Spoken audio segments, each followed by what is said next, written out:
Mini episode 472 of the FDH Lounge is brought to you by First Down Scouting, delivering the most thorough scouting service available, uncovering the NFL stars of tomorrow. Follow them on the web at the number 1stdownscouting.com. The FDH Lounge. You want to schedule your life around it.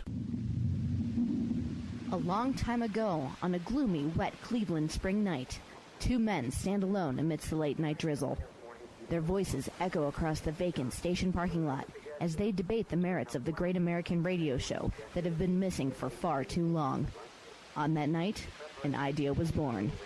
That idea became the FDH Lounge.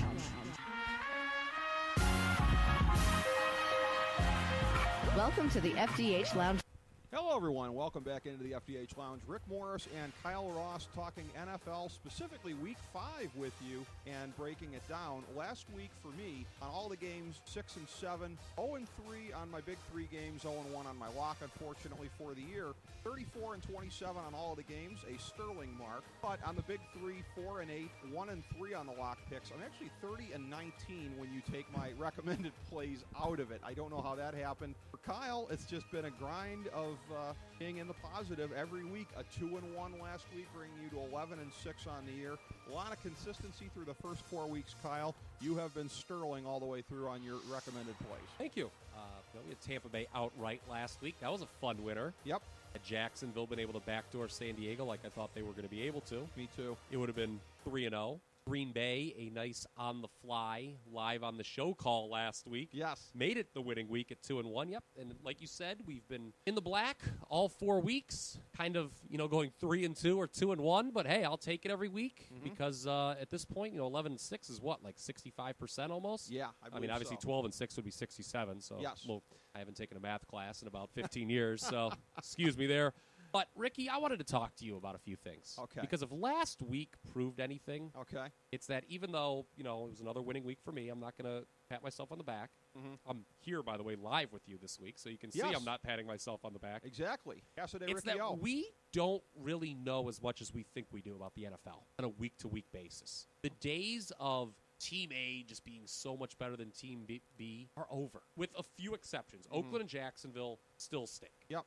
Denver and Seattle are still great. But other than those 4 teams, I mean, to me, the idea of laying points, either a lot of points at home or just some points on the road, not the way to go. And if there's one last Rubicon I have got to get you to cross, it is to stop taking these public road favorites as your big plays. I told you off air, I wept for you Sunday afternoon when I saw how lopsided the wagering was on Atlanta and New Orleans, your two road favorites that you had in true road favorite Ricky fashion. Yes. How those teams were just taking like 3 times the amount of wagers that the other side was, and I was like, oh boy, that's never a good sign. Well, Atlanta was taking even over 3-1. That line on Sunday moved from like -3 to -6. The book's favorite team on Sunday was Minnesota. And that was a huge help because they did not do well in the early games. Green Bay was a rare instance of me actually taking a public side. That one hurt the books. I believe Detroit hurt the books when they covered against the Jets. Tampa Bay was good for the books, obviously, and good for me, good for us. You also, you liked Tampa Bay plus the points last week. You'd even texted me that you had called the early Mike Evans touchdown, and we got it. Yeah, we did. But, it's tough. The more we think we know, the less we do. And I'll tell you this, I like this week's card a lot. So hopefully I do not blow the momentum. I don't believe in momentum, so you know that. All the equity that I've built up through 4 weeks. Hopefully I do not blow that here all in 1 week because I'm going with 6 recommendations this week. All right. A chance to beef that up even more. I like to look on the optimistic side and say that. I would say that I'm going to go back to what we said over the summer, though, and give us some credit, because when we're picking records or approximate records, as the case may be, more so in your case, for teams this year, and we both said, we're picking more teams closer to 8 and 8. It doesn't generally play out that way. There's generally more separation away from that. And I said to you at the time, well, that may generally be the case, but that's the way I'm going to go. I can't shade my picks just to, and you didn't do that either. You didn't shade your picks just because that's not the way it usually plays out. We had an instinct, is what I'm trying to say. This was going to be one of those years, and we were right, it looks like. Yeah, one of the things I've talked about not just this year, but previous years on the program when we pick records in the preseason, is that roughly a third of the league will see its win total fluctuate by 4 games, either in the positive or negative. As I go through teams each and every week, I just don't see a lot of teams that are going to move that dramatically this year. There are a few still that I've got my eye on, including a couple of the obvious ones that we thought before the year. Right. But you're right. The clustering around 8-8 this year is going to be stronger than ever. There just are not the outliers. There's a couple candidates. Houston kind of comes to mind as a team that I think can whose record will be, I think, a lot better than its talent level. Sure. You know, they'll get to. I still think they can win a division in spite of Ryan Fitzpatrick being their quarterback. But I just don't think there's a lot of teams like that this year. I almost think it's when we kind of see people jumping out of teams' bandwagon after one good game, that's the best time to go against them the following. Yeah, I would agree with that. And we've seen it thus far this year. To me, one of the bigger surprises through 4 weeks is we forecast for some teams some progression, and that has materialized in some cases. Houston, and they're the most evident example that comes to mind. Even Atlanta after the egg that they laid last week. But the regression for teams like Cincinnati, like Arizona, like Philadelphia, even after the dog last week, the Eagles are still 3-1. Carolina, we're starting to see it. Yes. But those are teams that coming into the year, even Kansas City, through 1 week, it was like, okay, check off that box. There go the Chiefs. And then the last 3 weeks have been an entirely different story for them. So yeah, I was going to add them in. Yeah. I mean, you know, who would have thought that they would have looked as good as they did Monday night? And remember, they're only, you know, you brought up how they stunk in week 1, and after 2 weeks, I came on this program when they headed into that game against Miami. I was like, okay, if the Chiefs lose this one, it's going to be a real ugly 4 or 5 win year. Here we have it. They're now 2-2, and they almost, you know, they played the Broncos tough in their second of 2 losses. Well, so. and you know what? And my thought on that is, and that's what it's going to be on some of the non-playoff teams. Is they're still not a playoff team in my estimation, but they're an Andy Reid team. Even if they're 6-10, most of those losses are going to be close. The Chiefs will not be a stinko team. We can see that already. There just aren't a lot of stinko teams, Right. to use your language, and there just aren't a lot of teams that you can just depend on to win in convincing fashion week to week. Right. There just aren't. So, Right. you know, looking forward to getting into this card this week. There are a lot of games that I like. Like I said, it'll be I believe a season high 6 recommendations for me this week. And then the rest of them I wouldn't touch with a 10-foot pole. Well, the first one is kind of a tough one. The Thursday nighter, the 2-2 Vikings at the 2-2 Packers at Lambeau Field, 8:25 Eastern Time on CBS and the NFL Network. Nance Sims and Wolfson on the call. This is one where Green Bay is laying 8.5, open to 10.5. So people are clearly swayed by Minnesota and the way that they played last week here in this game against Atlanta. My sense is, and it's not a lot of sophistication in what I'm about to say, Thursday nighters, when you've looked at games where one team is clearly better than the other team, or even in the case of the Giants and the Redskins, one team didn't look that much better going in. They've been ugly games. And you're giving me a Thursday night game where I think there's been that distortion of they're coming in on only a couple of days, so I think it keeps it from being a true test. I think everybody would agree. You don't get a true test of what happens on Thursday nights. No one likes these games. Exactly. And it tends to exploit and amplify what's already there. Packers are a better team. Rookie quarterback with a bum ankle. Packers finally starting to get it into gear. Under other circumstances, after Minnesota, what they did last week, I'd be inclined to say they might get the back door. But again, maybe that would be that famed overreaction to the last week again. So I'm going to act like last week didn't even happen and say I'll take Green Bay laying the 8.5. Something I want to do this week, the major reason that I showed up, because I knew this would add to our time. Okay. And we would go over our 45-minute allotment that we usually do every week. Is I wanted to take a look at how every team has done through 4 games. There's a few that I know have only played 3, so in that instance will only be 3. How each team has measured up against the point spread so far. Okay. Case in point, Minnesota is 2-2. They've been a dog in all 4 games, though, so they've overachieved a little bit by winning 2 of those games. One of them, as you referenced last week, an impressive 41-28 win over Atlanta. Green Bay, also 2-2. They've actually been a dog in 2 of their games. Ironically, the 2 they lost at Seattle, at Detroit. So, you know, I'm kind of on board with Aaron Rodgers' whole relax spiel that he went on to his fan base. this was a team, if you remember in the preseason, Ricky, I said might start slow. Yes. I'm not surprised that this team's 2-2 at all right now, Green Bay. They played at Seattle in the season opener, Right. and then had to play 2 division road games back-to-back, Detroit and Chicago. You'd figure they'd only split those. Right. So is Green Bay the better team? Yes. Minnesota, that was a shocker to me last week. We talked about the turmoil that team's going through. First-year head coach. Still no. Are we just going to forget about the whole Adrian Peterson saga? Mm-hmm. Hey, by the way, why have they not cut him yet? Yeah, there's cap ramifications. Look, Is there? I thought I had read that it would do them a real wonder to get rid of him. Well, maybe. I'm just going off of what I've really kind of heard. Oh. I haven't looked into it. Now that you've put me on the spot, I'll come back next week and I'll let you know. Okay. Maybe I'm a little wrong. more. I've read Okay. things wrong before. All right. But I mean, when you look at the fact that they've, again, here's a team that's been a dog all 4 weeks and they've won twice. Right. What do you need Adrian Peterson for at this point? The running game has been above its. They've been playing above their heads, though. And that could be. That's why I cannot recommend Green Bay here. Right. Is because Green Bay's got the worst run defense in the league through 4 games. So Minnesota can maybe keep this close if they can run the ball effectively. I mean, I certainly do not think they're going to be able to run the ball for 241 yards like they did last week against Atlanta. But the quarterback situation at the same time gives me pause about taking the points with the Vikings. You have Bridgewater injured, may not go. If he doesn't, it obviously means Mr. Samantha Steele will be under center, and nobody wants it. No. So I'm passing on this game. This is one of the games I would not touch with a 10-foot pole. Well, as you said, 176 yards per game that the Packers have given up on the ground. Having said that, 235 last week to Chicago in a win. Again, here's the thing, though. There's nobody named Marshawn Lynch lining up for Minnesota. Nobody named Matt Forte lining up for Chicago. So some of that has to do with who they were up against. Reggie Bush, also Chris Ivory, Chris Johnson, all guys that I would take substantially above the guys that the Vikings have had. Although, again, Jerick McKinnon has played very well thus far, I have to say. But, yeah, my pick then is Green Bay, so you are staying away on that one. Moving to Sunday, first of the games to take a look at here, it is Atlanta at the New York Giants. This is a rematch of that, 22-0 playoff, just trouncing that the Falcons suffered a couple of years ago in the playoffs. That's right. And an embarrassing game here. The nadir of Atlanta's postseason performances in recent years, no question about that. Both teams 2-2. It was the Terror Twilight.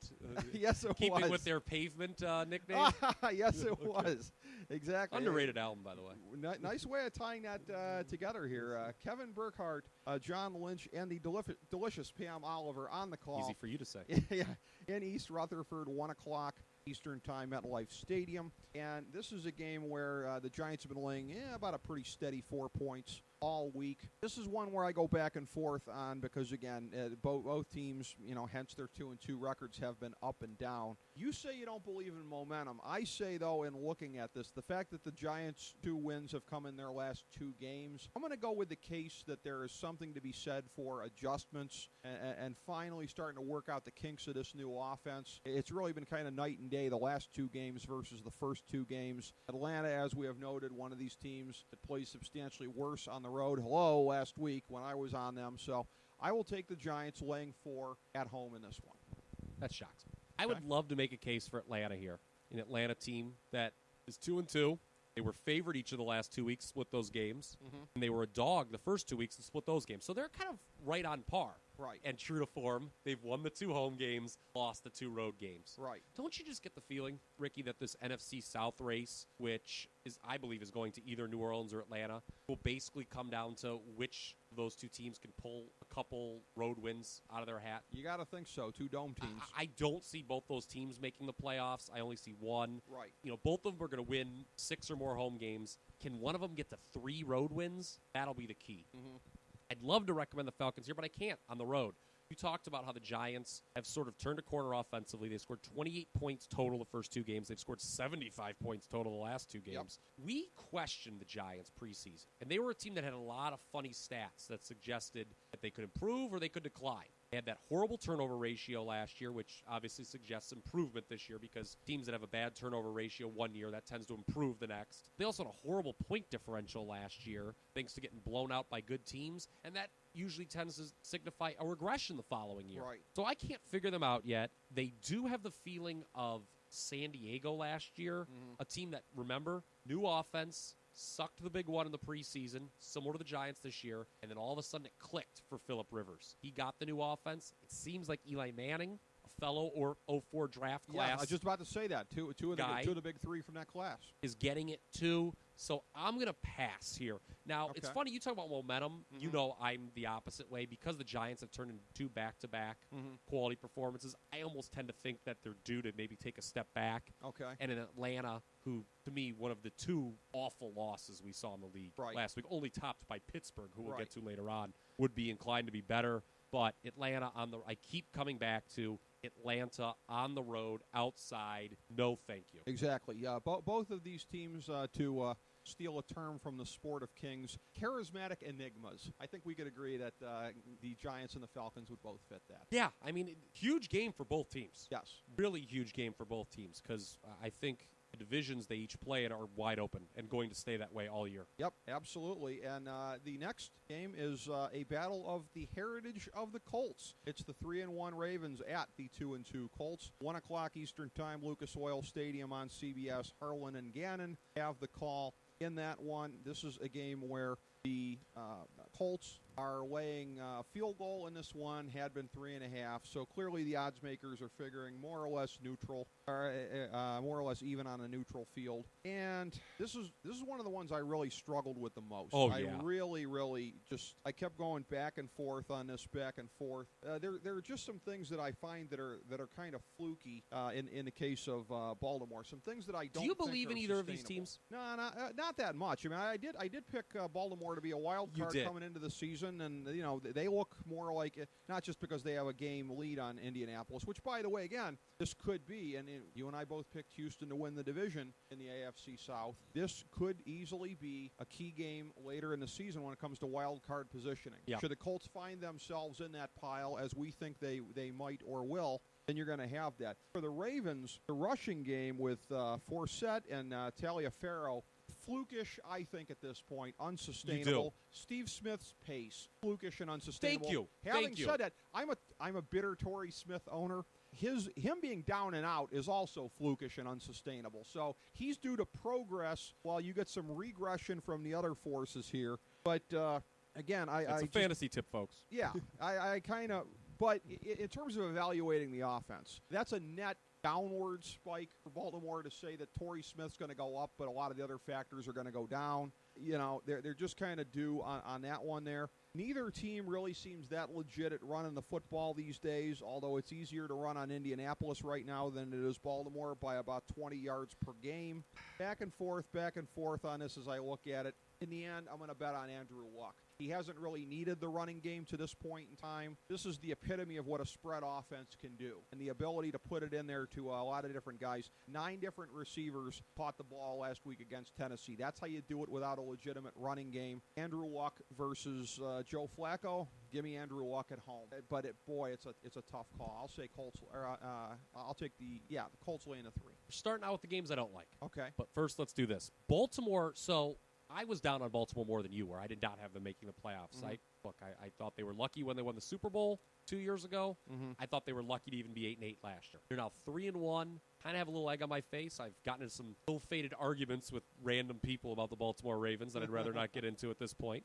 But I want to point something out. Though they have not been a significant favorite in any of their games to this point, they have, in fact, been favored in all 4 of their games to this point. So being 3-1 should not be that impressive. You're saying, hey, John Harbaugh, you want a cookie? You're supposed to be 3-1. Yeah, I mean, the difference is, pulling the rabbit out of the hat at Cleveland. And here's another thing. They've been at home in 3 of the 4 games where they play much better. Now, that said, I can't take Indianapolis because I don't like them as much either. I love Andrew Luck. Don't love anything else. They are 2-2. Now, they've been favored each of the last 3 weeks. They lost outright in week 2 against the Eagles. They've since come back.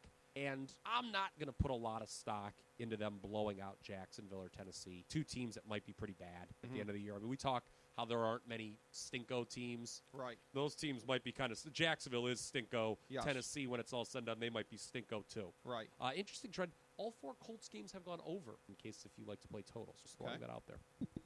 Don't like either of these teams as much as the general public does, so I'm laying off. I'd be inclined to agree with you, though, just because I can't see the Ravens going to 4-1. Yeah. It's easy. But they could stay. It's going to be a tight game, down to the wire. I'm glad that he's brought up Steve Smith, who I don't like. Right. Personally. I don't know him, and I know if he would ever to hear this podcast, he said he would probably want to fight me. Probably. But he has been the beneficiary of some real... I got in this argument. Some guy was throwing the counting stats, as I like to call them, at me. Oh, you don't think... Because when he burned Joe Hayden 2 weeks ago, and I would like to stress burned Joe Hayden. Yeah. He's like, oh, you don't think a guy who's 6th in the league and receiving yards is good? I'm like, oh, boy. Oh, boy. We're going to go with the... I'm like, yes, and Alan Hearns was the top wide receiver in the NFL after the first half of the first game. Yeah. So, you got to love the morons who don't know enough to not argue sample size things with you in September. Yes, exactly. Look, he's played better than I've expected. But would you like to hear... I'm so glad you brought up Steve Smith, because I would have forgotten totally about doing sell this. high on him fantasy-wise, clearly. Would you like to hear the list of 35-plus-year-old receivers who have switched teams and had a 1,000-yard season? Go ahead. You ready for it? Yeah. You ready for it? Yeah. You're sitting down, right? Yeah. It's Jerry Rice. Okay. And that's the list.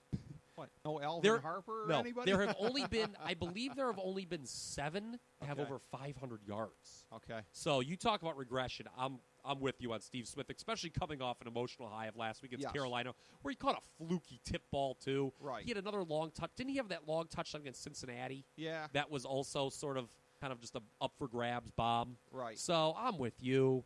So, yeah, I'm passing. That's a lot of Okay. As always, I babble incoherently about a game I'm passing on. I'll say this, though. The Ravens probably are better than I thought they would be before the year. They will be in it until the end for a wild card berth, if not a division title in a wide-open AFC North. Yeah, you're right about that. The Colts are a team I do not think will make the playoffs. Yeah, and again, it's difficult to put too much on this because that can be a fallacy sometimes of saying, I can't see thus and such. But I'm with you on this. It's a lot easier to imagine both teams at 3-2 than it is to imagine Ravens at 4-1 and Colts 2-3. Yeah, I mean, because to me these teams, as the line indicates, are dead even. Yeah, I mean, when you have the home team laying 3, the odds makers are basically saying they're even. And they are. So there's no edge here. Obviously, if you're a real sharp guy, you're going to want to toe the line here. Let me take a look here across the books. There are some 3.5s out there. So if I were to recommend anything, it would actually be Baltimore getting 3 in the hook. Okay. But, I'm not on that. All right. So there's that. And then the Battle of Texas is next up. The 3-1 Texans at the 3-1 Cowboys. Don't know that we'd have been saying that about the records for either team coming into the season. Ian Eagle, Dan Fouts, Jenny Dell on the call for this one. This is a game where Dallas started by laying 4. They're now laying 6. And up to 7 in some places. Yeah. And I have to say, and this is trademark USA Today Sports Weekly, Ryan Fitzpatrick here for the Houston Texans with 5 interceptions in his last 2 games. Well, at least they didn't steal my Fitz hipster. Although I feel that's a little more obscure for the USA Today to be taking. Yeah, they're not going to steal anything quite like that from you. That is a I'm looking at this. fantastic beard, though. I've it got to is. say, I would. Could you imagine It's having manly. a beard I mean, like he's no Daniel Bryan, but he is sort of at least Josh Reddick style. Yes. I would say. So we'll slot him in there. This is a game where again, because the regression has come with him and it has been sharp, and I think it's only going to get worse from here. I have no doubt in my head whatsoever that I can't even believe I'm saying this, that Dallas will win this game and get to 4-1. What worries me at this point, though, is the way it got bet up to 6. All the value is gone in Houston. You mean on Dallas? On Dallas. I'm going to take Houston getting 6. Good. Because again, take 7. Take 7. It's available. All right. Well, again, like I said, I have no doubt that Houston behind Ryan Fitzpatrick is not going to win this game. Although, again, Romo against the Houston defense, obviously this could become a turnover fest to where Houston is in it despite themselves. We kind of saw that last week with Buffalo anyways. Might be a lot to ask for after 2 weeks in a row. Just don't think that Dallas is going to cover the 6. They're scaring me with that. The first of, I think, what's going to be several plugs this week, but it's a weekly thing for 5 dimes. That's where you can get the 7. As always, right.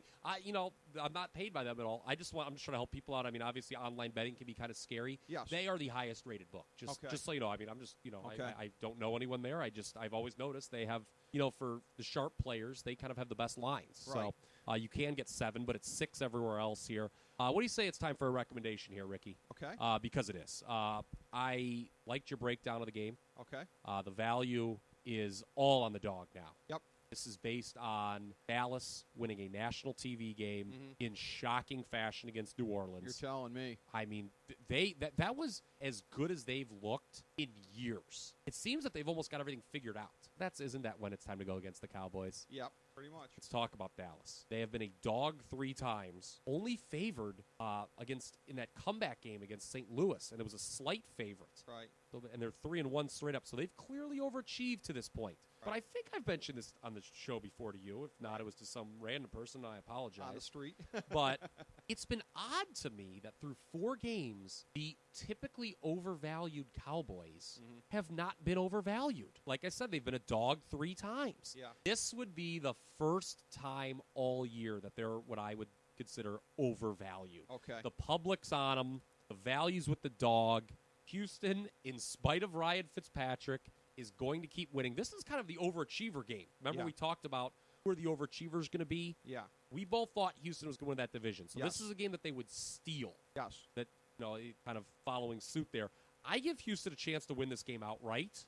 They have been a favorite in 3 games. They've won all 3. They lost the game they closed as a dog to the Giants. I just think that in the trenches, they match up well with Dallas. Remember, Dallas, who has maybe the best offensive line in the league, and they pushed around the Saints last Sunday night badly. They will not do that to J.J. Watt and company. Right. Houston's defense, maybe by making some turnovers against, Tony Romo is certainly prone to those kind of games. Right. Houston gets the check mark here. My first of 6 recommendations this week. Take Houston in the points. And it's one that I line up on as well. All right. And we move to the next one. It's the 1-2 Rams at the 3-1 Eagles. 5-time lounge guest Kenny Albert on the play-by-play with this one with Daryl Moose Johnston and Tony Siragusa. 1 o'clock Eastern Time, Lincoln Financial Field on Fox. This is a game where the Eagles are laying 7. That's been a fairly consistent number pretty much through the course of the week. 7.5s out there. 7.5s, too. I'm peeking on my board. A few 7.5s. Most Okay. people are obviously afraid to move it off the key number. Yeah, so a possible push situation as it's sitting on 7 right now. This is one where, again, I went back and forth on this a lot. And in theory, the Rams have what it takes with Zach Stacy with the 4.3 yards per carry to try to disrupt the rhythm of the Philadelphia offense, particularly because Philadelphia has been shockingly unable to establish the run. Well, their offensive line, the offensive line issues have been huge. They have been. They have and been that's huge. Been part of it, too. But I'm looking at this again in terms of progression, regression, whatever. This is, I think, a low ebb for the season for the Philadelphia run game. I can't, and while it might seem a little bit counterintuitive to say against that front 7 of St. Louis it's going to get better, I think it is. Philadelphia on a rebound after last week. I like them laying the 7 at the link. Eagles, 3-1. They have been favored twice and a dog twice, so that's slight. You would expect them to be 2-2 just by the line. They're 3-1, so they've overachieved. Yeah. But they are a shaky 3-1, aren't they, Rick Morris? They are a shaky 3-1. Yeah. Trailed by double digits in each of their first 3 games, all wins. And then last week, a good friend of ours, the little fella, texted me. He's like, I should have taken the Eagles. And I was like, what a lucky team. He did it after they scored their 3rd non-offensive touchdown. By the way, FDH Lounge dignitary Chris Galloway, I was at his bye-week bash on Sunday. Yeah. Dude had the Eagles defense special teams in his fantasy football That's a big team. winner. That's that was a career day. But here's the thing. They didn't score an offensive touchdown last week. They didn't move the ball until that last drive. I started calling him Ruxin. I said, this is like an episode of the league. Yeah, then he... Very good. He didn't, but then they didn't move the ball until that last drive where they didn't even score. I think the Eagles are due to give some back here. Okay. Rams are off a bye.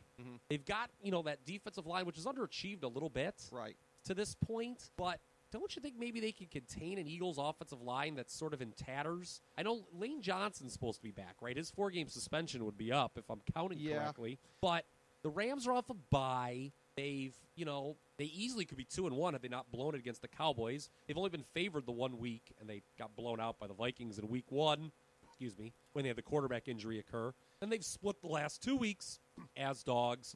So you'd expect them to be 1-2. They are 1-2. I don't think they're going to win this game, but I think they keep it closer than the experts think. Give me the 7 in the hook where it's available. Wow. Second recommendation of the week. Rams. Well, and again, and when I'm saying that I think this is a week for McCoy and the running game to get healthy for Philadelphia, I'm expecting progression. Maybe this is a little bit of a maybe I'm being two-faced here when I say this.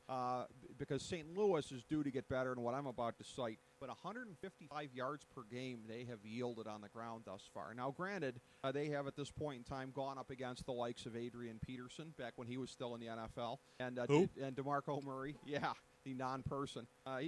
For as much as he gets talked about these days, I guess you could say he's the Chris Benoit of the NFL. Maybe in more ways than one, actually. But but again, that front seven of St. Louis hasn't shown up yet, really to stop the run. I don't think this is the week that they start against LaShawn McCoy. That's where I differ with you. Gotcha.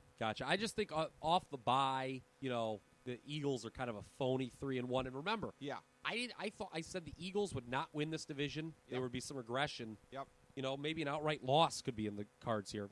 Not going to bank on that, but I will take the points. That wouldn't shock me the way that Philadelphia's season has gone. That would not shock me at all. All right, next up we've got the Bucks at the Saints, the 1-3 Bucks at the 1-3 Saints. That is 1 o'clock Eastern Time Sunday, the Mercedes-Benz Superdome in New Orleans on Thank you Fox. very much. Yes, Dick Stockton, Kirk Morrison, and Christina Pink on the call for this one, as it happens. And the Saints are laying 12. This is down from, they're laying 10, down from 12 at the open. And again, big shockers on both sides last week as far as that goes. So with Tampa Bay winning outright at Pittsburgh, the Steelers' glorious collapse at the end, as I give my editorial comment on that. And then the Saints just falling apart Sunday night and screwing me by not bothering to show up for that game on the pick that I made for them. I go back and forth on this one.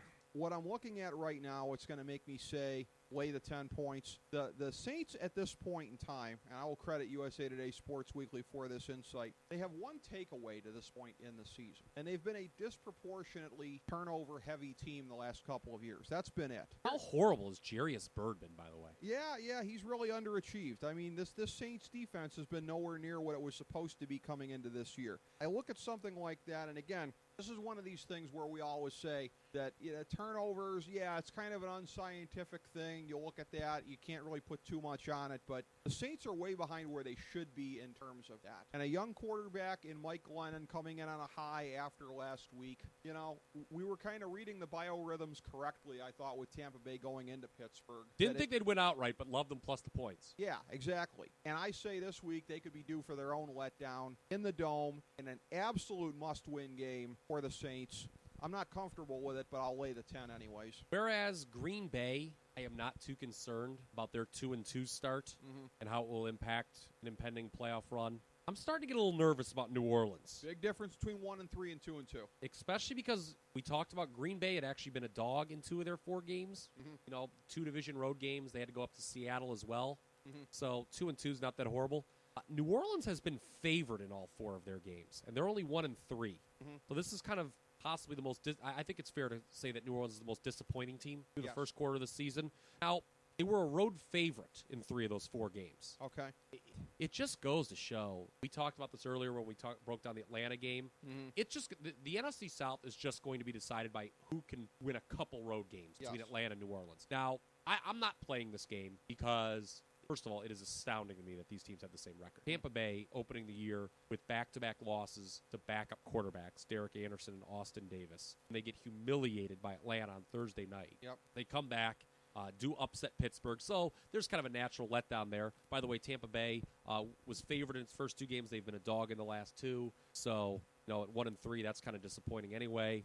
I cannot make a case either way. Okay. A double-digit division favorite is just not something I'm interested in, but playing against New Orleans in New Orleans is also something I'm not interested in. Survivor pool, if you haven't used the Saints yet, I would say this is the time to do it. Yeah, because there's a big difference between saying they're going to win and they're going to cover the 10. I would agree with that. Next up here, it's a Rust Belt battle. It is the 2-2 Bills at the 3-1 Lions, 1 o'clock Eastern Time, Ford Field on Fox. On Sunday, it is past lounge guest Sam Rosen, along with Rondé Barber and Jennifer Hale on the call. For this one, this is a game where Detroit is laying 7, and it's been a pretty consistent 7 going through the week here. And again, this battle, this is another one where I went back and forth on because of the size of the number. In the end, Buffalo going with Kyle Orton, that's a panic move right now. Just a flat-out panic move. I'll be going off about that momentarily. Okay, all right, yeah. Completely unjustifiable because, again, Oh, well, no, I'll tell you what the justification is. all right, well, okay. I'm just going to wrap up my thing here by saying the Kyle Orton thing is scaring me off of Buffalo. I would otherwise probably pick them to get under the number, but this looks like a team where the wheels are coming off. A panic move after last week in Houston. I'm going to say Detroit to cover the 7. Now, what are your thoughts on the quarterback situation? Long term, it is a disastrous move. Yes. It is really, really short-sighted. Manuel is your guy that you're growing. It's a panic move. Let's talk about Buffalo, shall we? Yeah. Let's go back to the preseason when I predicted this team would be a wild card team. Mm-hmm. They opened 2-0. I looked pretty smart, didn't I? Yeah. Went into Chicago and won, and then they really hammered Miami. They have since lost 2 in a row to San Diego, who's a good team, and then Houston, a game which, admittedly, E.J. Manuel did not play well. The pick 6 is obviously, was the huge turning point in the game. Right. But why did I pick Buffalo to make the playoffs, Rick Morris? What was part of the reason? I'm going to tell you what part of the reason is. Mm-hmm. This team is all in on making the playoffs this year. They are. With the Sammy Watkins deal, new ownership, not that other teams don't want to make the playoffs, but when you look at the recent history of Buffalo, they've got the longest playoff drought. They haven't made it since '99 when they lost the Music City Miracle. Mm-hmm. More so than any of these other fringe teams, they will do anything. They will do any sort of they will make a lot of short-sighted moves so that they can just be playoff team. Right. And that's what Kyle Orton is. It's ironic that Kyle Orton was kind of on the flip side of something previously in Denver. Yeah. I believe that was the first year I did this show with you. Yes. It may not have even been every week, but we did it regularly, where I defended Tim Tebow starting over Kyle Orton all year that year. I just thought Kyle Orton is who he is. You had to go with the higher variance quarterback, and it brought Denver a drastically overachieving season. And then Denver did the very smart thing by jettisoning Tebow and bringing in Peyton Manning. Yeah. To paraphrase Roddy Piper, if Kyle Orton is your answer, you're not asking the right question. Yeah.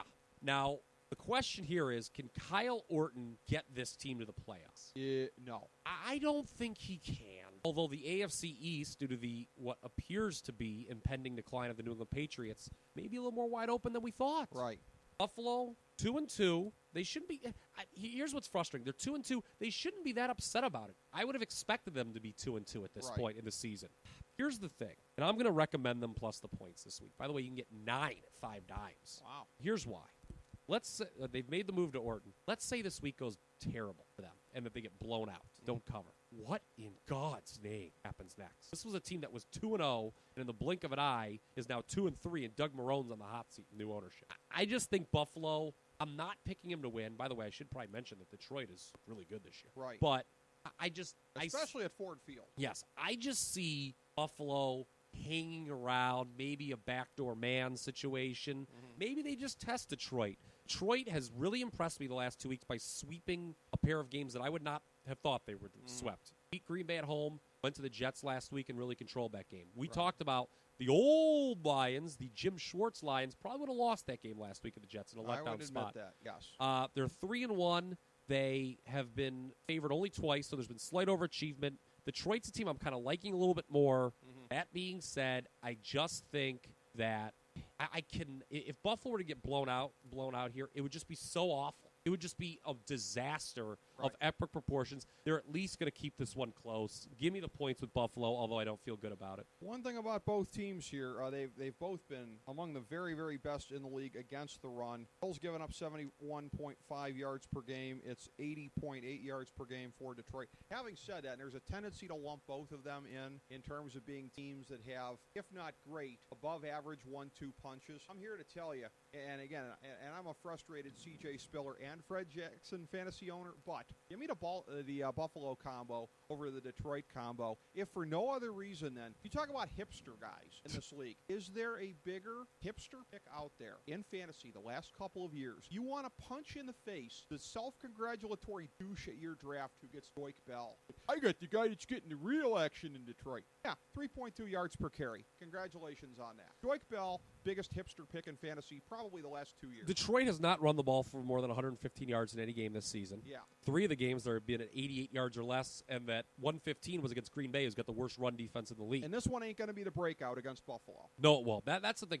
I think Buffalo just kind of muddles it up and keeps this one close. I just, look, I'll say this. Best case scenario, Buffalo makes the playoffs with Kyle Orton. You threw away E.J. Manuel's career, so basically you can play one playoff. That's the end result here. Because remember, why is Buffalo so desperate? I should probably expound on that. Mm-hmm. You don't have a first-round draft pick next year Yeah. because of the Watkins trade. Yeah. This is a team who has decided to forsake the long term for the short term. I can understand why. They have not made the playoffs since '99, but a classic. It's not my problem scenario. Of course, the Buffalo GM and the Buffalo coach don't worry about what happens next year with new ownership. No, because they're with new ownership, they're obviously desperate for their jobs. Yeah. So I mean, I can't fault them, but Yeah. I mean, anyone who thought Buffalo was on the start of something good long term, no way. Well, I think we could say the same thing about the home team in the next game here, looking at how they have gone the last 2 weeks after starting 2-0. As well, it's the 2-2 Bears at the 2-2 Panthers. 1 o'clock Sunday from Bank of America Stadium in Charlotte. Tom Brenneman, David Deal, and the lovely tan Laura Oakman on the call for this one on Fox Television. This is a game where the line on this one has been the Bears getting a field goal. It opened at 2.5, so it's been pretty steady right about in there. That is a line that I think reflects a reality that I don't agree with at this point in time, and that is that there is probably a parity between these teams, if not Carolina still in the minds of some being better than Bears. I like where your head's at here. I don't subscribe to that. I don't either. Chicago is the better team. They're getting points. Yes, they're on the road, but the real Panthers, it would be extreme to say, because again, they really got their asses kicked the last 2 weeks. It's extreme to say that that's the real Panthers as opposed to the first 2 weeks. They really did get their ass kicked in there. They They have looked bad. They did. But compared to a team that laid the wood to Detroit at home in week 2, I will say this is closer to the real Panthers. I will say that. And it's a situation where I think a team that has given up 140.8 yards per game on the ground against Matt Forte. Ruh-roh. Little skewed, though, by the one game against Pittsburgh. Yes, true. But give me the Bears in this one getting the points on the road, getting the 3. I'd love to join you, but one of the reasons I'm talking about how teams have performed relative to the points spread through 4 weeks is so I can take that information and kind of make a decision. Do I downgrade? Do I upgrade this team based on that from what I thought of them in the preseason? I already told you, at the beginning, towards the beginning of the show, I've kind of upgraded Baltimore a little bit. Chicago is a team that I'm downgrading a little bit. I thought they would be a playoff team this year. Still could be. Yeah, but I'm thinking less and less about that. They, with all the injuries, they just reek of an 8-8 campaign. Now, they have been a dog each of the last 3 weeks and won twice, both times on the road, where they are this week. Beat the 49ers, had them. Beat the Jets, had them. Last week, I went against them as they hosted Green Bay. So nice 3 for 3 the last 3 weeks on Bears games. That's nice. They, of course, opened the year with an outright loss at home against the Bills. So 2-0 on the road, 0-2 at home. Kind of a tough team to figure out, real Jekyll and Hyde situation. Panthers, they're 2-2. They've been favored 2 weeks, underdog 2 weeks. They started 2-0. They're now 2-2. I just think with the kind of up and down that we see in this league from week to week, Carolina cannot possibly be as bad as they've been the last 2 games. So they might be due for a bounce back. And all the injuries to the Bears on the defensive side of the ball, can't recommend them. Okay. So when this line first came out, I was totally on board with you. Better team getting points, especially given what I thought in the preseason. I have some pause here. Okay. All right. I can't blame you with the way that you laid it out there. Next up, it is the 2-2 Stillers at the 0-4 Jags. Spiro Ditas and Solomon Wilcots on the call on CBS. The Sunday. G team for CBS. 1 o'clock Eastern time from Everbank Field. This is a game where the old Squealers are laying 6. It had been 7 at the open. It has come down steadily here a little bit. So 6 points, which is just shy. Yeah, still a couple 7s hanging out there, a couple lonely 7s. Well, here's the thing. 6 times 4 is, of course, my rudimentary grasp of math tells me 24. It is. So we are a half point off of the average that Jacksonville has lost by per game. They've lost by an average of 23.5 points per game through 4 games. That's not good. Season. It is not good. Similar to last year. I have picked Jacksonville the last 2 weeks, I believe, to get the backdoor cover. I've recommended them the last 2 weeks. Well, I, for one, am not going to make it 3 in a row because Pittsburgh, we talked about this again. Everybody's got their, smoke blunts before kickoff games here. Pittsburgh That doesn't exist. What have I told you? Teams are just a lot closer now. The NBA-ification of the NFL. Stop it. That doesn't exist. Teams are closer. Well, people wanting to believe this team is way better than that team and they should kill them just doesn't exist. Pittsburgh. Road favorite Ricky. Yeah. Road favorite Ricky.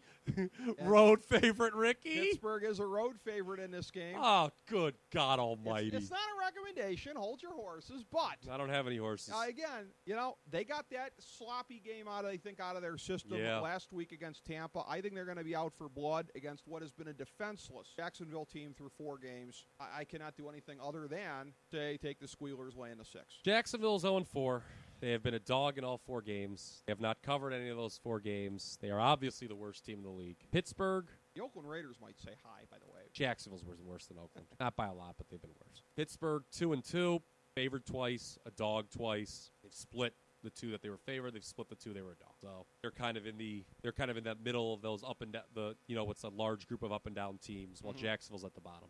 I don't care. Sheer principle. I'm doing it again. Jacksonville's a recommendation. Wow. I'm going down with the ship. Look, they were responsible for the majority of my losses, I think, during the first 7 weeks last year, whatever many it was, until they finally got that ridiculous number against Denver and they covered. Eventually, they've got it covered, don't they? This is going to be the big balls cover of the year if you hit this. And it is scary because Pittsburgh laid an egg. But I just told you about how I'm kind of punting on Chicago over the NFC, a team that I predicted to make the playoffs before the year.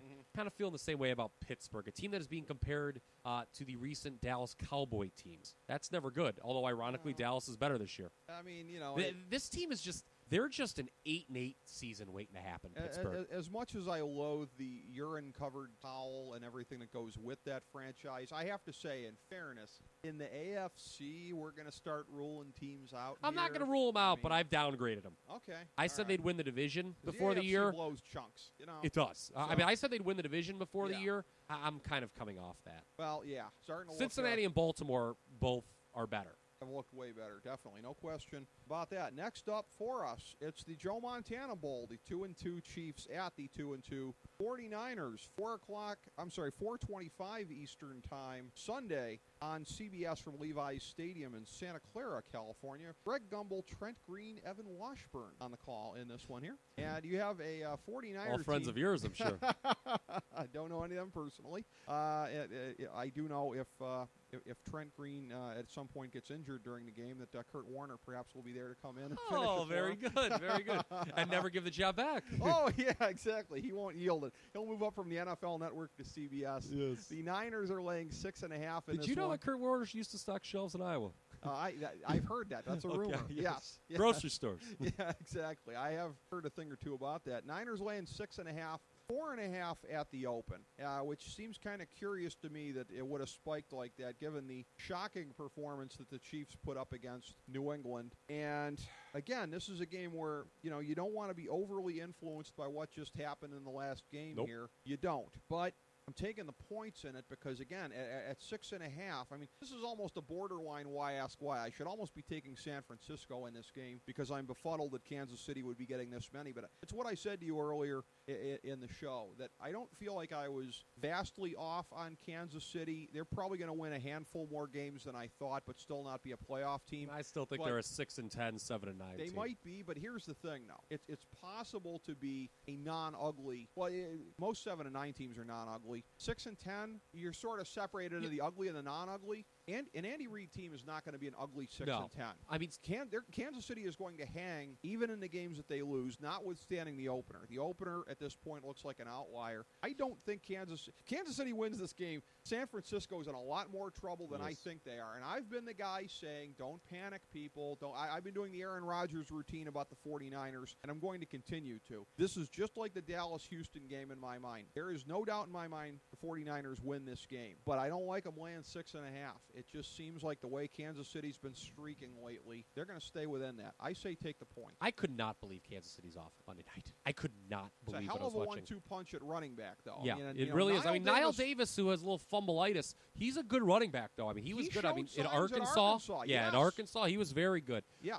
Kansas City is a team that I would have expected to be 1-3 at this point. Yeah. The only game that I would have had them winning was Week 1 against Tennessee. That was the only game they were favored, and sure enough, that was their worst game of the year. They've since come back to cover 3 in a row. Right. Almost beat Denver in Denver.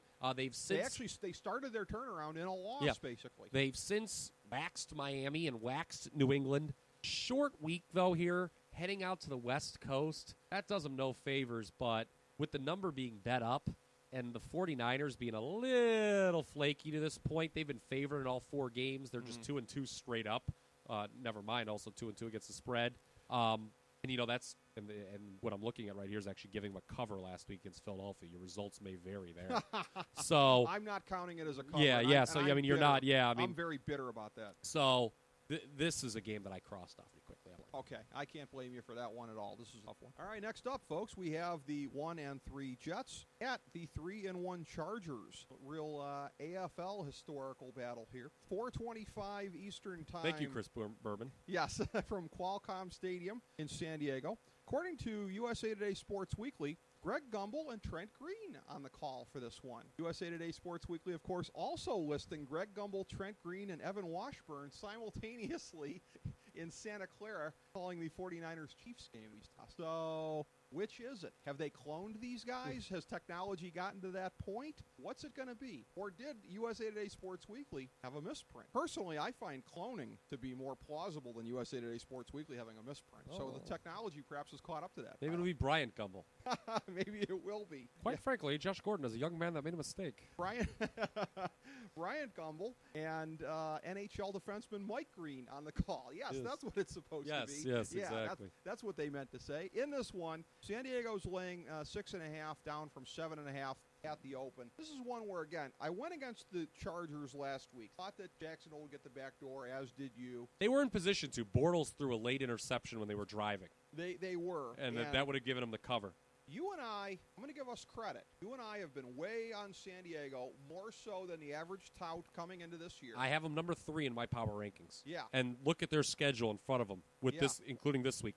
Home versus Jets at Oakland, Kansas City. It could be 6-1 with only a 1-point loss at Arizona heading into the Denver game. And in terms of them being, we said coming into this year, if it wasn't going to be Denver or New England, and we're starting to get close to the point where we're saying, does New England even belong in that conversation? If it's not Denver or New England, who goes to the Super Bowl out of the AFC? You both said the Chargers hands down. And looking at this one here again, the Chargers, as good as we thought they were, they may even exceed our expectations. The Jets, I have come around to your point of view. I can't wait. This is looking like a fugly kind of a season for them. A lot of times there's a danger in overcorrecting, and a couple times this week I'm saying I don't want to make the same mistake I did last week. I feel like I doubted San Diego last week in a very, very similar spot, and they're good enough at this point just to pour it on the Jets, and I think they're going to. I'll take San Diego, especially since it's inside of a touchdown. I'll take them laying the 6.5 because I have no confidence in the Jets offense right now, whether it's Vic, Smith, or whoever. Doesn't matter because you got Phillip Rivers on the other side, and he's dropping 30 minimum.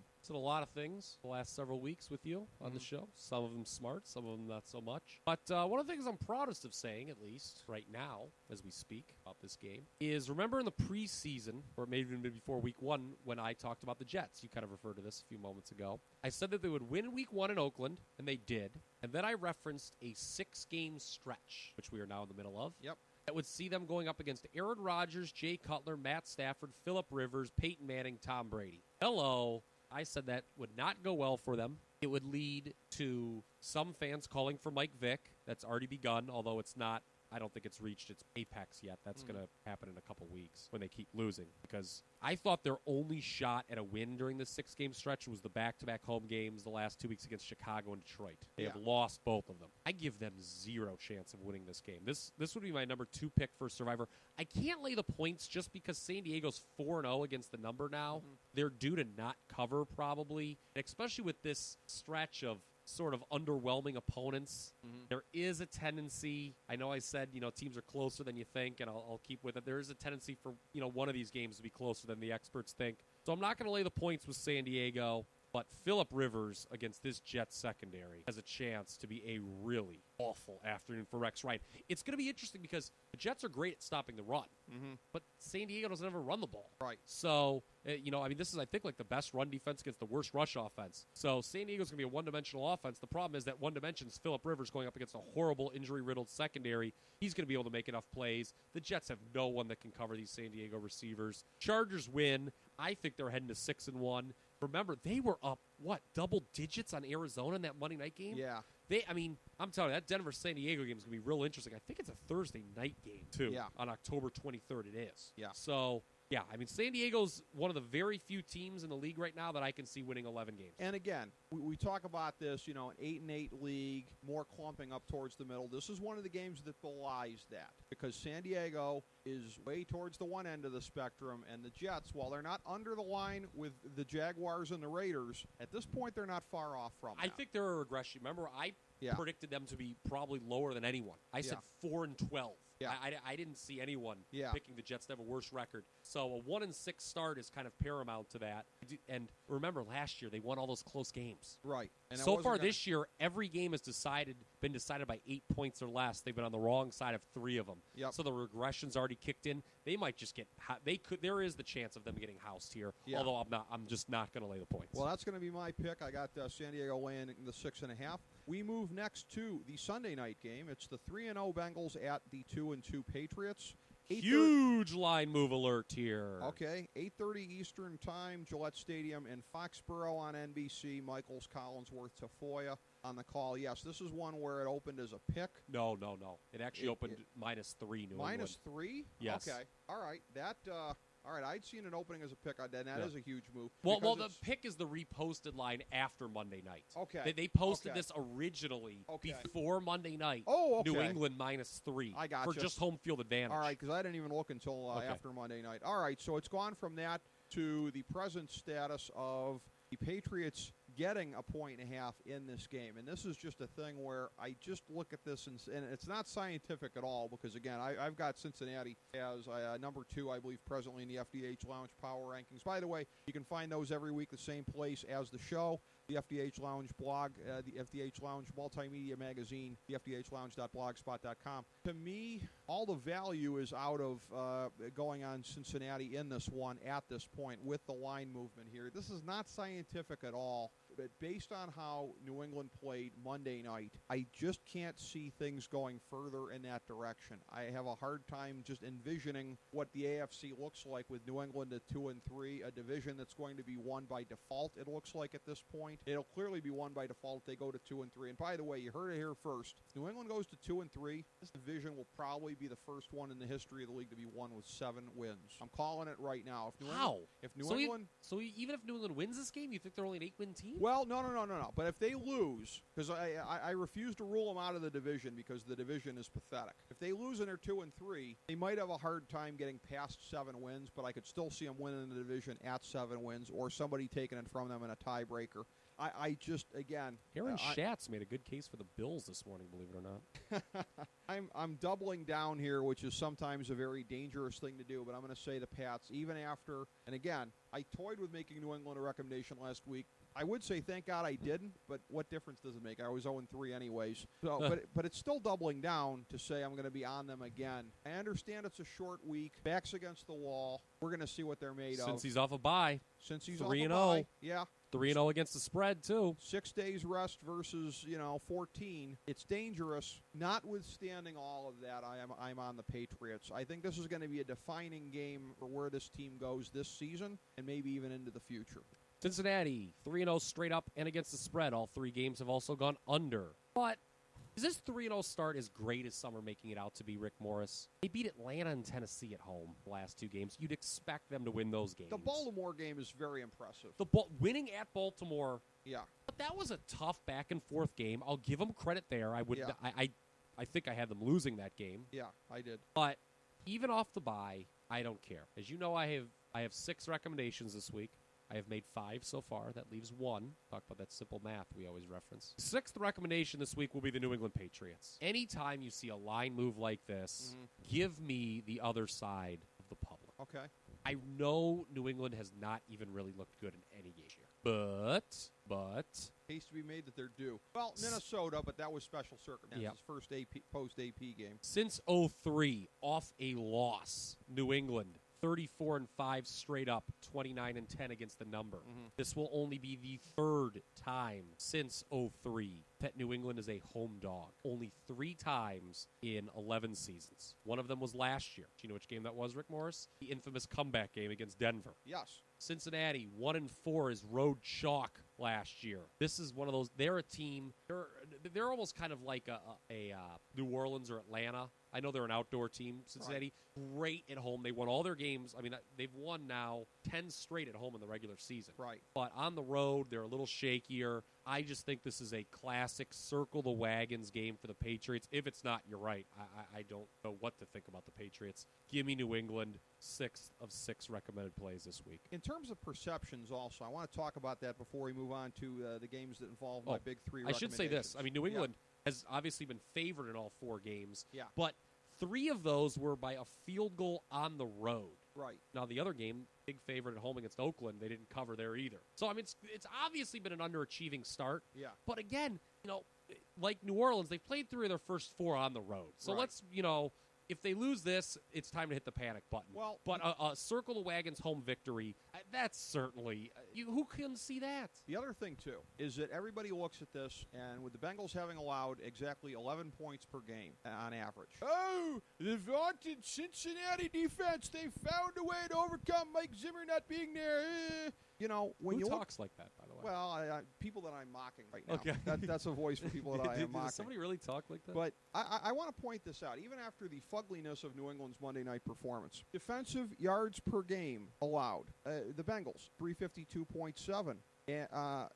And it is for the Patriots, 315.3. And that's even after. I mean, that number was obviously a lot better before last week's debacle. And in terms of the passing game, you have the Bengals, who have allowed a fairly pedestrian 239.3 yards per game. That's nothing that special. New England, 186.5. Yeah, they were number 1 in the league entering last week against Kansas City, which is, I had the under in that game. So the perception... And it didn't come in, but I was shocked. The perception that Cincinnati right now is an impregnable defensive hammer and New England is just a hot mess defensively is not backed up by the numbers. And I think the numbers are fueling the perception that we're talking about here as well. So both of us are on New England. You are making it a recommendation. Yeah, and remember, I mean, Cincinnati was a team that, going all the way back to the opening of the show, was one of those teams who we thought would regress this year that we haven't seen it yet. Yeah. I think a loss is in order for this team, especially with, Yeah. again, 3 of their next 4 at home. They're going to get off to a good start, and don't get me wrong, they right now I would make them the favorite to win this division. Well, and we've talked about this. But the second half of the schedule, a lot harder than the first, I'll say that. We've talked about this. There's danger in the notion of going too far and believing in this, but I'm going to say it anyways. A world where the Bengals are 4-0 and the Patriots are 2-3, that's a little bit harder for me to fathom. No question about it. We get to my big 3 recommendations here, starting with the Monday Nighter. It's the 2-1 Seahawks at the Don't do it. The 1-3 Redskins. A battle of the That's cities. 1-3 Washington to you, by the way. 1-3 Washington Redskins. A battle of the 2 cities who bitterly contested the 1978 and 1979 NBA titles. I guess you could say this is the rubber match between the cities. You could say that. Tarico. Could, but I just. I mean, you just did, but I mean, I don't know. I don't know why you would say that. That just happened. Tarico, Gruden, and Salters on the call. ESPN Monday night, 8:30 from FedEx Field. Of course, the home field for the Redskins. I'm a little tired of seeing this cover too, Mike. I actually kind of like that comment. That is or the Tampa 2. I'm sorry, the Tampa Yeah. 2. He said the Tampa 2. That made me laugh when he said that because I'm kind of tired of seeing the Tampa 2 as well. That is kind of funny. You got Seattle laying 7 in this one. It is down from 8.5. You have Seattle coming into this game off of the bye week. So an extra amount of time for Pete Carroll and company, Dan Quinn and all of those guys to prepare for Kirk Cousins. I'll say it like I said in another game. Ruh-roh! This one, again, could be a housing because Seattle, they are pissed that they're not getting any home primetime games past the opener this year. Seattle They're is the thinking kind of that, huh? team Yeah, They're thinking they're that. the kind of team that takes affronts to things like this. Go ask Richard Sherman if he's been thinking about the notion that they don't have any primetime games. When at has he ever been Questfield. angry or upset about something? Well, I can think of a few instances here. I probably should have been Mean Gene interviewing him on the sidelines after the NFC Championship game last year. Ultimately, yeah, it just... You don't want to make too much out of the last game, but with the notion, and I'll give you credit, you were down on the whole Kirk Cousins bandwagon before a lot of people were. I just didn't want to join it. It wasn't down on it. I just said, you know what, I'll wait. You know, if I'm the last guy on this bandwagon, I have no problem with that. I just, again, they've had a little bit longer for coming into this game as well, the last game having been a Thursday nighter. That's key. I'm going to bring that up. I don't know how you take Kirk Cousins against the best defense in the world coming off of that game. And I realize that if you are taking Washington, the Redskins, it's not to win but to cover. I get the distinction there. I just think Seattle's going to lay it on them and cover the 7. I am a stupid man that doesn't know how to count, which is interesting given that we're projecting point spreads. Where are you going with this? I just said that I've made that New England was my 6th of 6 recommended plays. Okay. If you look at your sheet, you're probably going to see 5 games down there. That is true. Okay, guess why? My 6th of 6 recommended plays is the Washington Redskins. Wow. I'm going to take. Thank you for using the full name, by the way. Yes, I mean Washington. Good old PC Kyle. If I'm not taking Kirk Cousins against the Seattle Seahawks. I'm taking Kirk Cousins and 8.5 points against the Seattle Seahawks. 7.5s are out there. There is an 8.5 out there. Look, Monday night favorites always get bet up. So if you're like me and like dogs, wait till Monday to bet this game. Look, you know I love Seattle. I was the first guy. You talk about bandwagons. I was the first guy to drive that bandwagon. Yeah. Okay. You going back. You built the bandwagon. Yes. Okay. They're off a bye. I understand they're going to be fired up.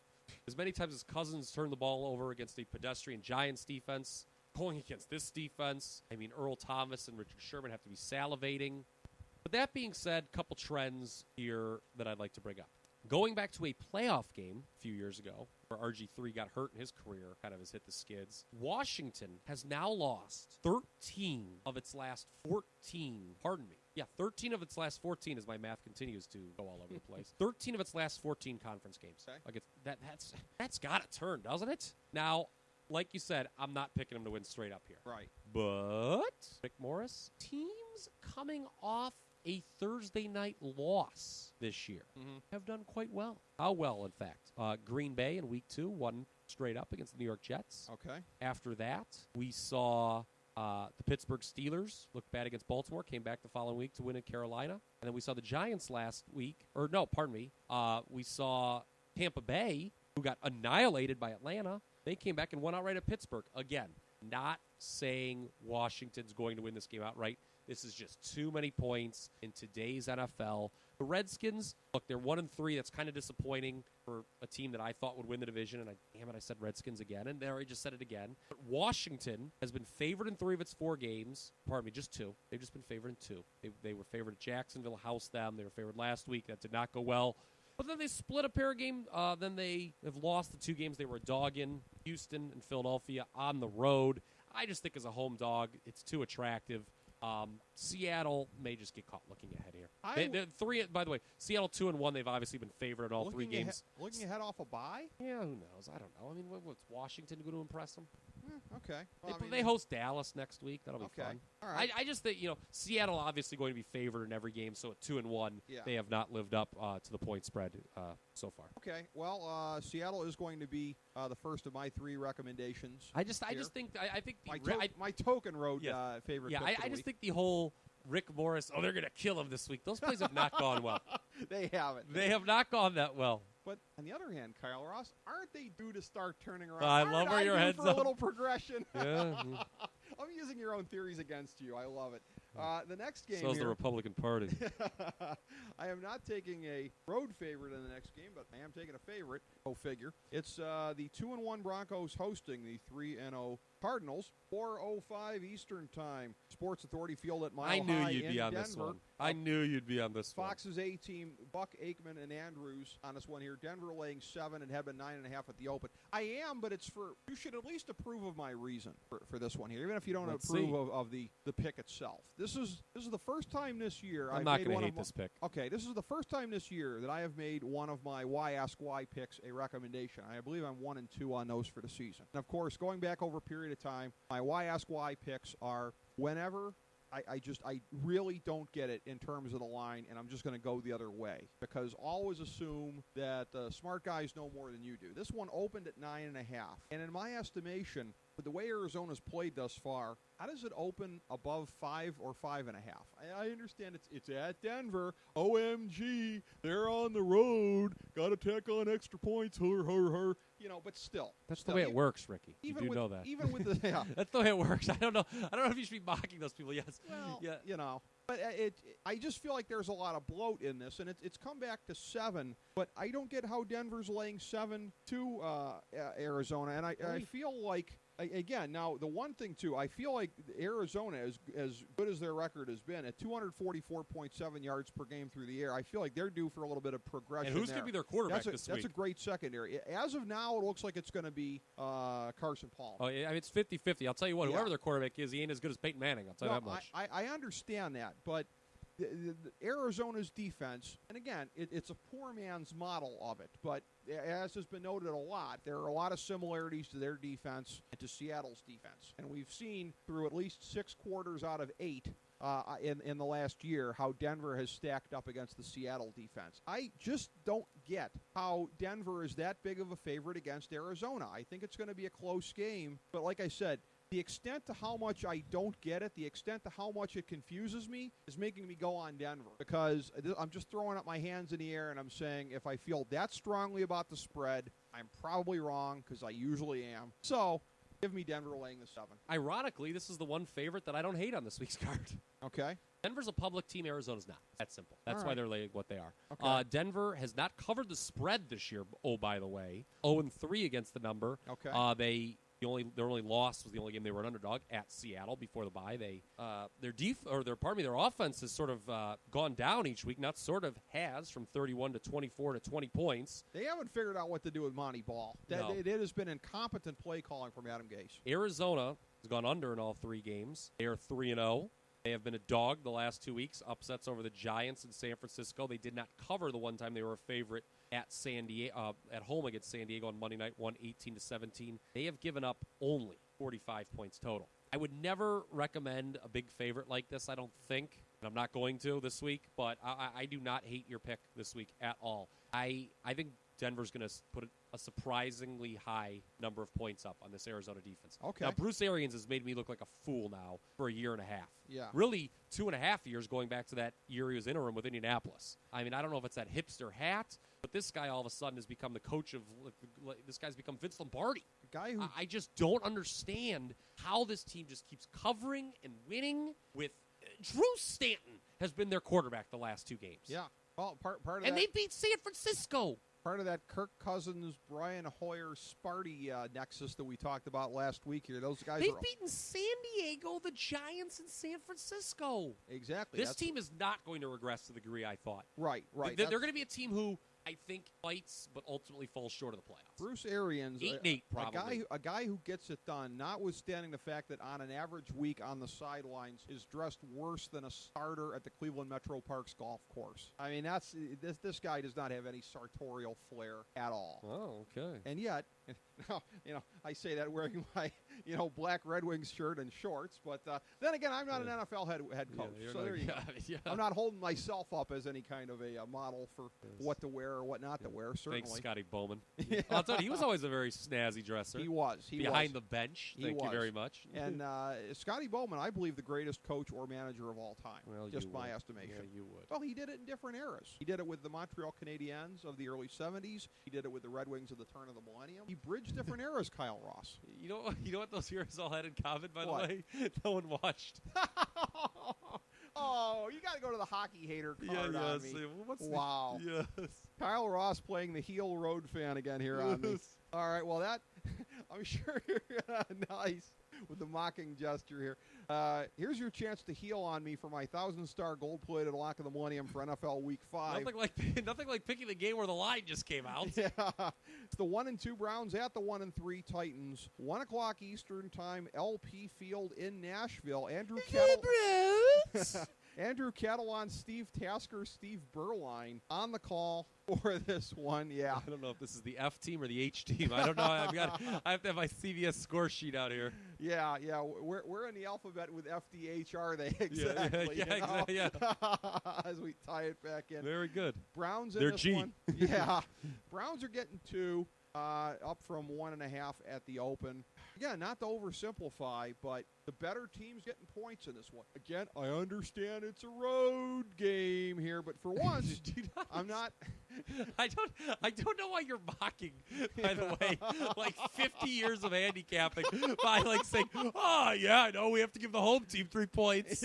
Usually you do. It's hard to win on the road in this league, you know. All right, so you're telling me then that on a neutral field that the Browns should only be favored by 1. I guess I don't get that. We're in the business of favoring the Cleveland Browns now? Well, I've watched the first 3 games, and I will say FDH Lounge dignitary Steve Callis, who called me after the last Browns game, was like, he gives me the take of, well, wouldn't you have been happy with 1 and 2 after the first? I said, first of all, no. I don't think that's a bad take. I didn't by Steve. Because no. Because I don't agree with Mr. Callis on this one. I'll tell you why. Please do. I didn't accept 0-3 coming out of that. Did you?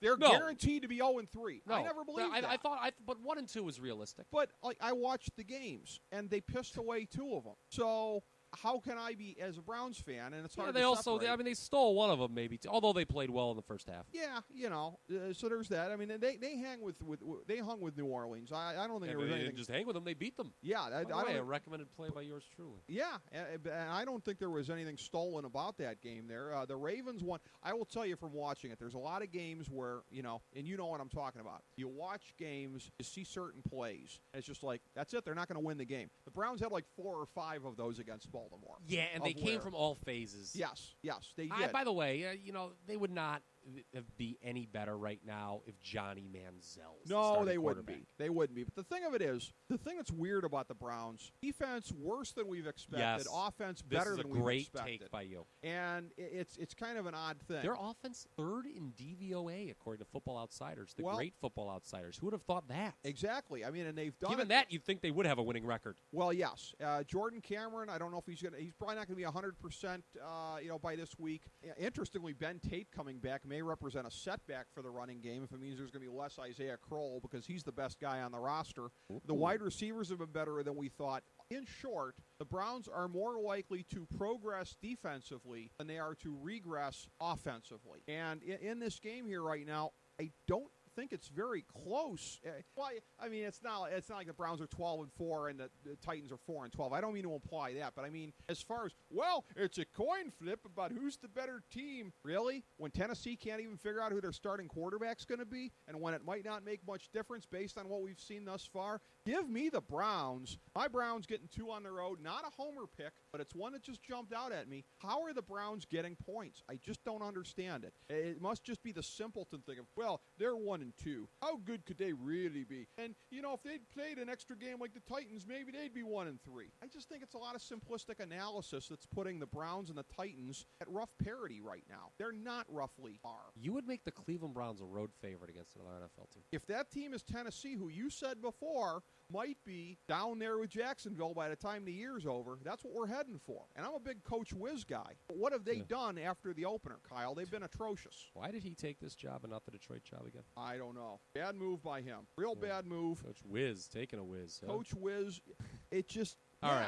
I'm going to agree with you on one thing. The Browns are a better team here. Yeah.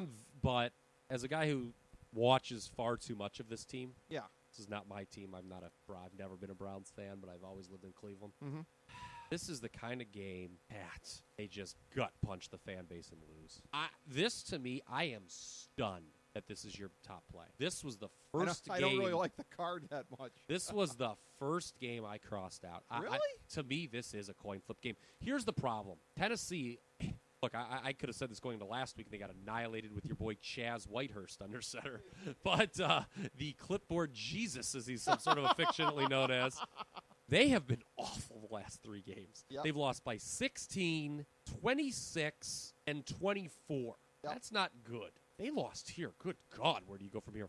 I can't. I know the Browns are off a bye, but Tennessee's going to be so desperate to win here. Here's the thing. Browns in their next 4 games. Here's their next 4-game stretch. Home for Pittsburgh, at Jags, home for Oakland, home for Tampa Bay. They'll go 3-1. They could go 4-0 in those games, actually. I just think that's when they make their move. I'm really, really nervous. I would be very nervous about being high on Cleveland in this spot. It's a team that has not turned the ball over yet. Okay, Keep in mind. yeah, Are they, I mean, they're due. I've defended Brian Hoyer more than I should have, and I'm not a Brian Hoyer fan. I just think that, to your point, given how we view the Browns offense and the Browns defense coming into the year, the way the Browns this is my take on the Browns, and it's what I've said to everyone. Given the way that we viewed the Browns offense before the year and the way we viewed the Browns defense before the year, if you would have told me that the Browns offense would have played as well as they have through 3 games, I would say, you know what, they may have 2 wins. They don't. The loser here is whoever it is in a lot of trouble, and is probably a team that I'm willing to. Well, Tennessee's in more trouble, like you said, because of the Browns' upcoming schedule. Yeah, well, Tennessee, they have a home game coming against Jacksonville next week that they could get it right. I just think this is a coin flip game, Ricky. I'm sorry. Okay. I agree with the odds makers. It's a coin flip game. No, thank you. All right, I guess I'm just substantially more down on Tennessee right now than you are. So, all right, to recap on my big 3, I am on the 2 Super Bowl teams from last year, Seattle and Denver. And, of course, in the old which of these 3 doesn't exactly fit here, the Cleveland Browns are the 3rd of my 3 teams, and they are my 1,000-star gold-plated lock of the millennium for NFL Week 5. You have Houston, St. Louis, Buffalo, Jacksonville, New England, and Washington, a real motley crew, especially with some of the first ones on that list here. Yeah. You got Mick Mars and Nikki Sixx and Tommy Lee and Vince Neil there. Jacksonville's probably the present-day Vince Neil, I would imagine. Yes, the bloated Vince Neil who has trouble hitting the high notes in Livewire. And something that I've stolen from the aforementioned little guy here, the phrase, a real rogues gallery. Yes, yes. So, hey, the rogues galleries get them done somehow. They do. I can see a 4-2 out of that. You've been playing a lot of those this year, and they've been 11-6 thus far. So, 4-2 would keep you right exactly on pace with where you've been. Breaking news on the show here as I'm texted. Joik Bell is out Sunday with a concussion. Your hipster running back. Okay. All right. Back to the bar for him. He got his bell rung last week. That doesn't surprise me at all. That's not funny. Okay. I mean, well, Brady Hoke wouldn't notice it, though, of course. Brady Hoke. Oh, he's fine. Send him back. Yeah. Just rub some dirt on it. Yeah. My quarterbacks don't wear a skirt. They don't come out for concussions. He's a real competitor. Yeah. Of course, this is the same head coach who in 2014 doesn't wear a headset. Yeah, exactly. So, unfortunately for him, there will be no. More like Brady joke. That's a terrible line. Don't be caught saying that one on Saturday. Well, unfortunately, with the untimely passing of James Gandolfini, there will never be a Sopranos reunion, so he'll never be able to reprise his role as Bobby Bacala. That's gone for good. Yeah, well, I'll tell you what, he might be looking for a knockoff in about, I don't know, 2 months? Could very well be. By the way, you'll like this as we make a rare left turn to the college game for some discussion there. Desmond Howard, Michigan man, a fine former Heisman Trophy winner. By the way, game day's gone downhill. Since I know they you hate making Desmond him Howard. He should be at the kids' table. I know you hate him, like usual. And I'll tell you what, though, I always think about that when I see him sitting there and contributing. How much it enrages me. He owes Lee Corso an apology, and Lee Corso is not exactly one who has given a lot of great takes over the last 2 years. He's a nice man who has one hell of a gimmick at the end of that 3-hour show, but let's be honest. You wait for 3 hours for him to put on a headgear. Right. Lee Corso made a comment that the people jumped on him for. That people were like, oh, you crazy old Lee. That I didn't think was that off going into last week. Said Michigan would be a 4-win team. I'm only talking about this because you know I like Michigan. Yeah. I'm a lifelong Michigan. I didn't think that was a terrible pick. Desmond Howard was like laughing at him in like, oh, you like, it wasn't like he was like, you're an idiot. Basically, I don't think Michigan's going to win 4 games. No, I don't think they're are either. Horrible. I don't think I mean, just in case no one cares, but I just wanted to. I'm sure you're reveling in this. This nadir of the Michigan. Yeah, one thought the nadir could not get lower than Rich Rod. Yeah, but the nadir has found a way to get lower. New depths. Well, I'll bring it full circle by saying, in terms of the picks here, thank God there's Brady Hoke to make my picks for the year for college look good. 10-14-1 thus far through the first several weeks of the season. I've kind of strolled in college too. I started last Saturday 3-0. And then went 0-3 at night for a 3-3 split. I've had some great upsets this year, and then teams that just get blown out. I pretty much do the same thing. You know me, Ricky. My strategy. I'm always on dogs. Yep. I love home dogs even more. Yep. In college, it's really hard to win on the road in college. Had some good ones. Had Arkansas. Had Colorado, who played Yep. Cal. I remembered I played against Cal Right. last week, but also Syracuse, who stunk it up, and North Carolina. So, Well, always a pleasure to record these in person with you, my friend. Yes. And it allows for a little bit more breathing room as well for us to do this. So thank you so much. You and I have both been crushing it on the season. Me even more so when you look at my things, when you take out my top plays. Yes. 30 and 19 without my recommended plays. that's a real You on just your recommended ones have been crushing it. that's a real 11 and 6. handicapper move. When you take out my recommended plays, I'm really good. I hope through the first 4 weeks you've only been playing my non-recommended plays. That I meant to say that was the way it was supposed to go. Yes. You know, it's not my fault if you didn't handle it that way. Yes. So through 5 weeks here, we got our picks in for Through this 4. week. Yeah, through Well, 4. Well, we're we through got 5, ours, yes. We got ours in through 5. Looking forward to week 6 as we continue to go along. Thank you for coming over and doing this, my friend, and thank you all for tuning in to yet another sterling mini episode of the FDH Lounge. As we bring the show to a close, we would like to extend our deepest gratitude to NBC, CBS, ABC, Fox, all Clear Channel affiliates, TNT, TBS, USA, UPN, Deadspin.com, YouTube.com, YTMND.com, MySpace.com, various blogs, Fox News, CNN, CNBC, MSNBC, IamBoard.com, Billboard.com, Google.com, ESPN, ESPN2, ESPN News, ESPN Classic, NBA TV, NFL Network, Sports Time Ohio, Athlon Magazine, Comedy Central, Cartoon Network, The Boomerang Channel, QVC, BET, The Spice Channel, Steno Notebooks, Manwich, Papermate Office Supplies, waitresses, strippers, bartenders, garbage men, janitors, microwave popcorn, the writers of The Office, Scrubs, Entourage, My Name is Earl, Oz, Metalocalypse and the Boondocks, Aquafina, and the Periodic Table of Elements.